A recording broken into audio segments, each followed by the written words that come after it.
You're listening to Ecto Portal, a journey into the unknown with Anthony Anderson and Verna Wilson. I hope that you are seated comfortably with the light turned down and the curtains drawn.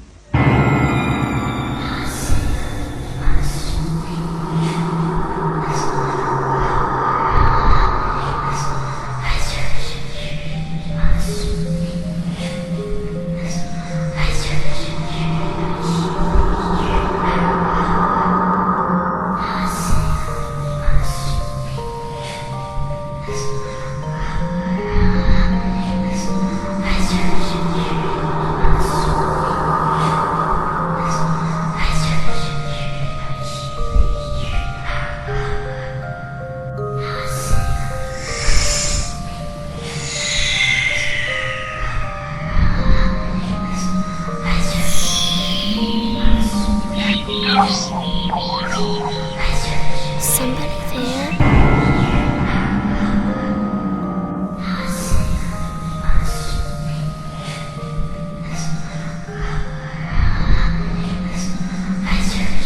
Hello once again to another journey into the unexplored, the unexplained, the unknown Ecto Portal. I'm Anthony Anderson, your host, and I'm here with my spooky co-host, Verna Wilson.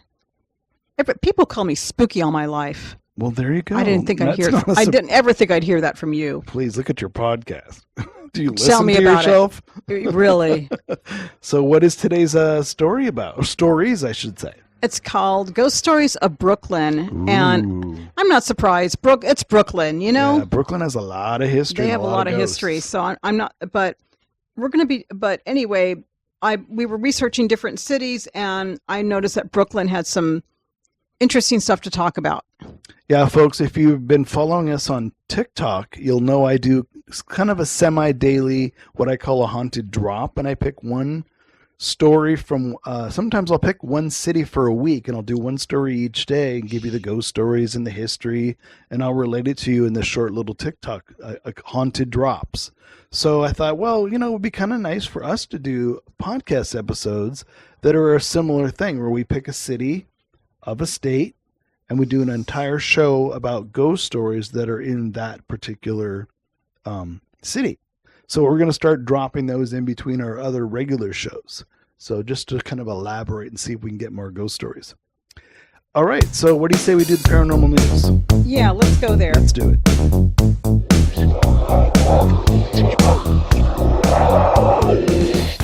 And welcome back to the paranormal news. I'm going to go first this time. Okay. So I have a story about a trucker who is really scared after a ghost is filmed hanging off of the back of his rig. So truckers have had to deal with this a lot. They spend long hours on the road, pay high gas prices, sit in traffic, sleep in their cabs, flat tires, lots of issues that come up while they're going across country. And you think one thing you wouldn't worry about is ghosts, but one truck driver actually had an encounter. Now, we've read lots of stories about We've truck read lots of drivers stories about that, and people yeah. driving at night and seeing ghosts on the side of the road. Yeah. So this particular trucker was leading a convoy in the middle of the night through Argentina's Cordoba province, and he passed a woman standing on the side of the road. Now, after driving by, he checked back on her by looking in his mirror, and she had disappeared. Surprised at her sudden vanishing and that he was concerned that she may have gone in the street, he radioed to the rest of the convoy for them to be on the lookout for her, and he was shocked when how they responded by telling him that the woman was hanging on the back of his truck. And they actually filmed what they saw and posted it on YouTube. And I'll actually put this on our Facebook page so we can watch it. But, this is Let's see. See if it does a quick glimpse.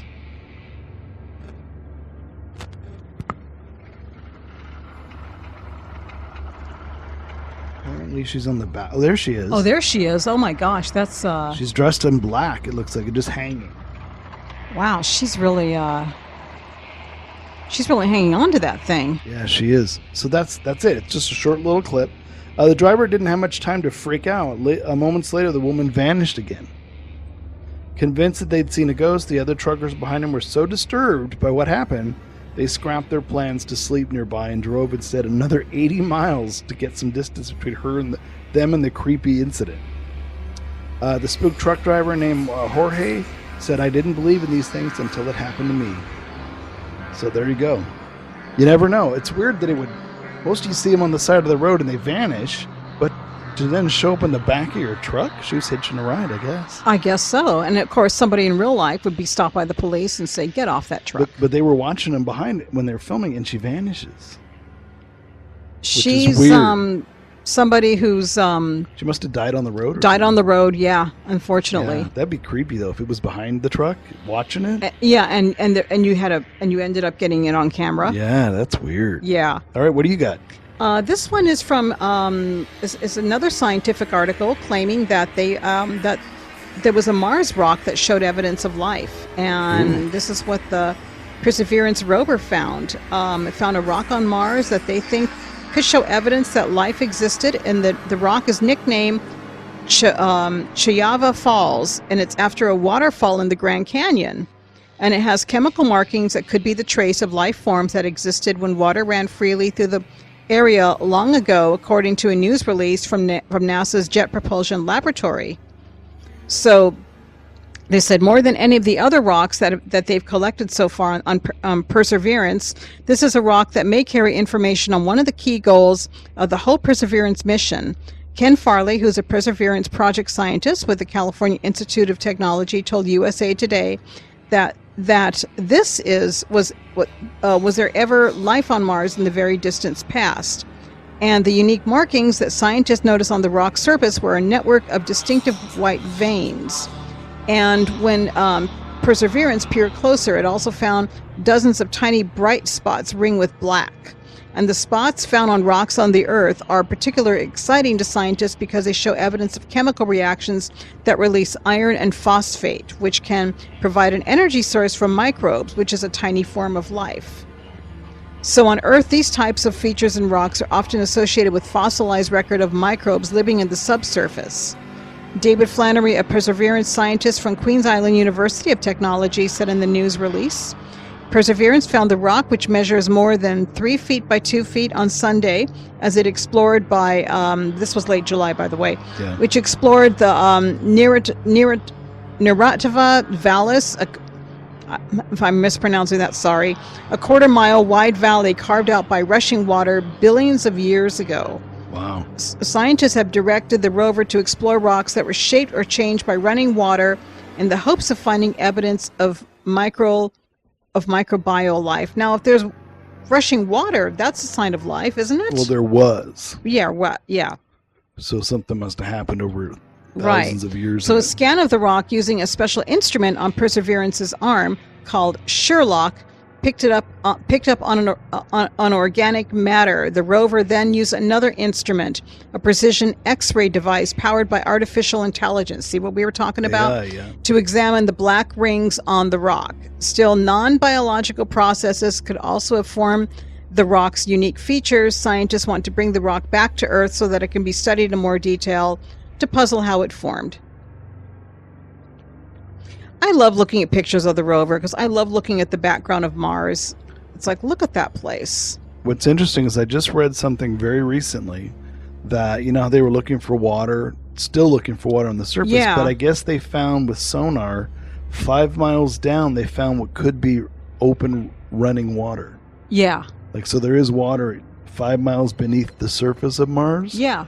So they're finding all the earmarks, the sonar is telling them there's water, but the problem is they said the equipment is so expensive they can't bring it to Mars, and it takes a long time, and the atmosphere is a lot different. It's hot. It's a big planet. Yeah, you can only go so many places there. It almost seems impossible for them to drill down 5 Who knows miles. what it's like on another part of the planet? Is there forest? Is there leaves somewhere? I don't know. And you can't get everywhere because you can only send the instruments somewhere. Well, that's just it. I don't think we're going to be able to drill probably for hundreds of years until we have a settlement on the planet that has the technology to drill down. Or we refine the technology and we can do it without even reaching it ourselves. Yeah. Again, the future. The future, yeah. But you never know what you'll find. I'd be curious to find if they find running water that far in the underneath the surface of Mars. Yeah, I would too. I also have heard recordings of sounds of Mars, and it's so cool to hear that. It is. I love it. Space sounds are weird anyway. Oh, I love hearing space sounds. Yep. All right, that's the paranormal news, folks. Yep, that's it.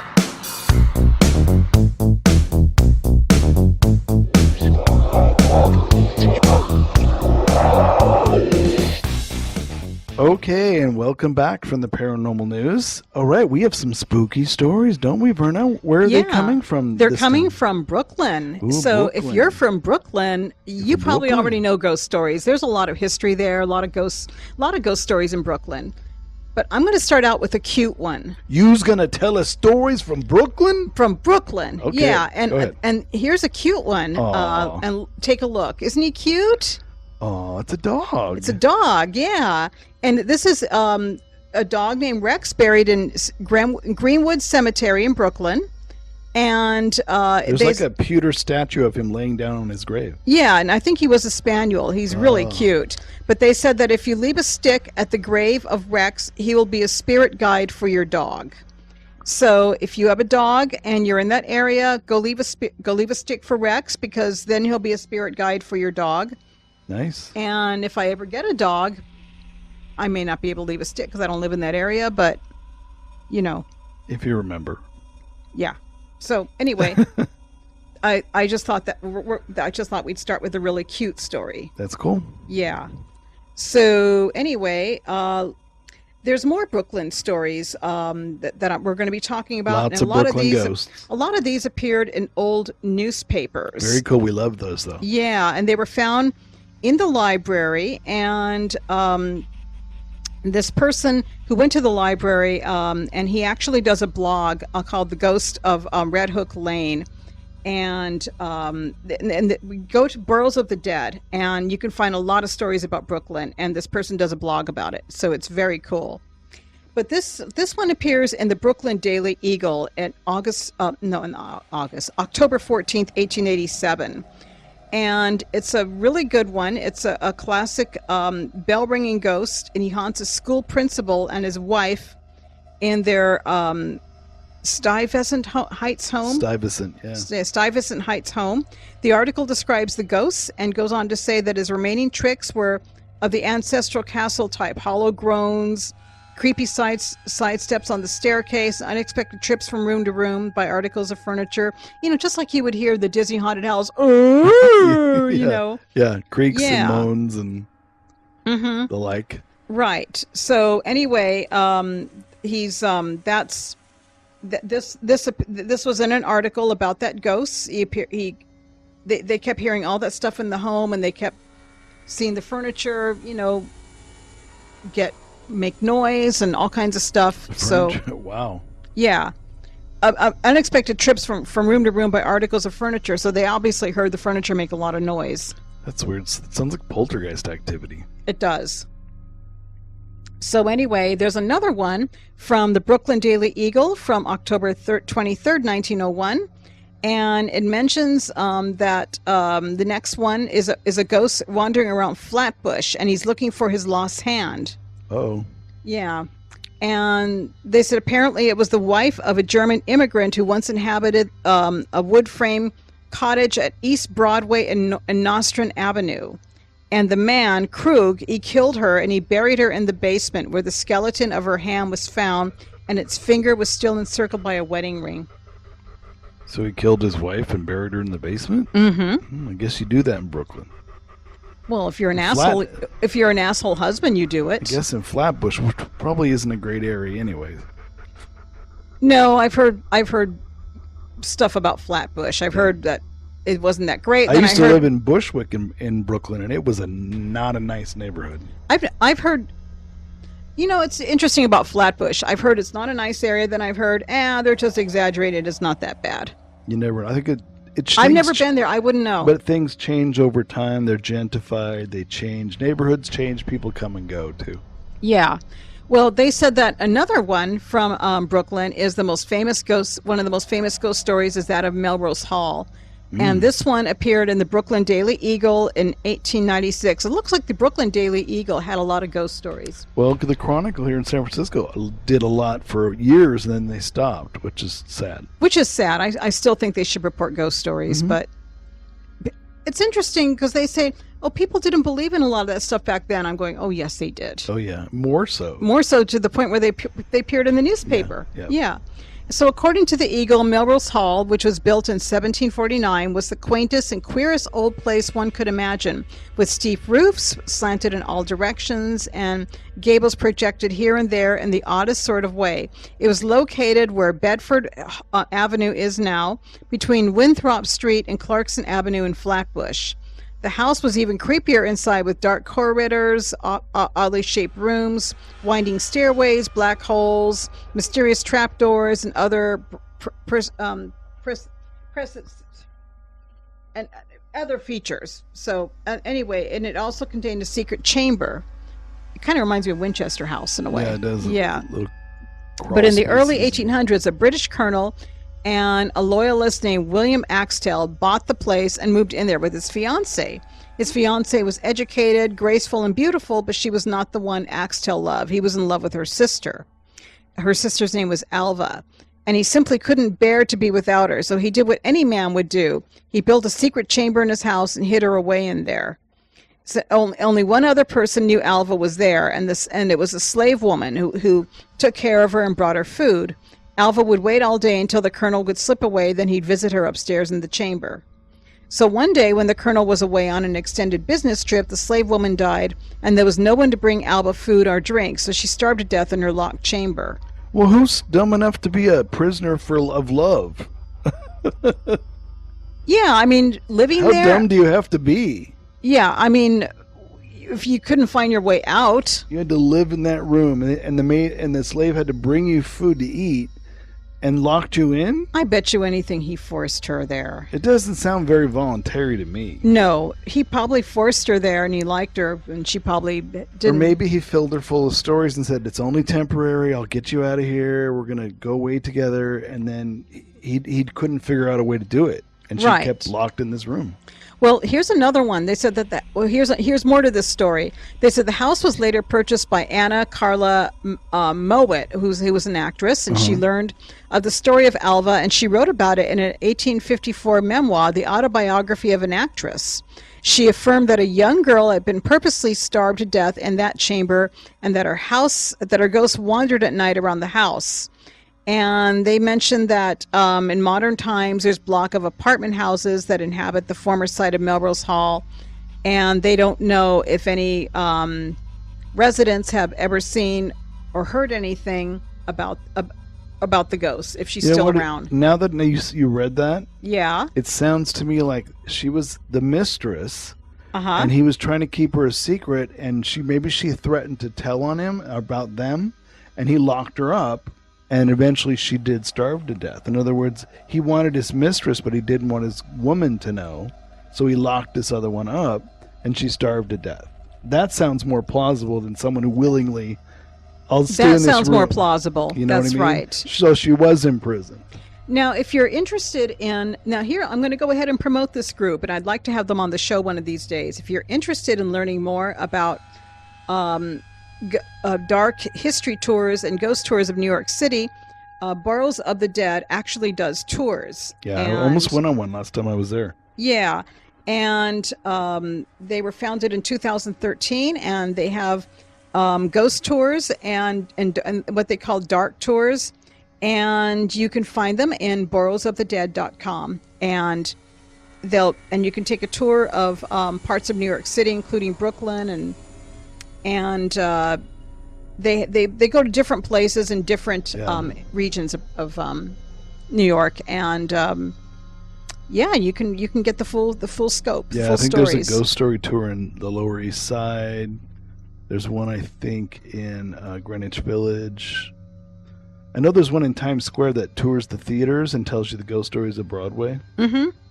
So there's quite a bit. And they said what's cool about this group is that they keep their sizes small. They average about 15 people, with slightly higher numbers in October. So it's nice to have small groups so that you can concentrate, and because I feel the same with the large groups. Anyway, that's it, and that's our stories of Brooklyn. There you go, folks. And until we do another city next time, we're going to say goodbye. Say goodbye.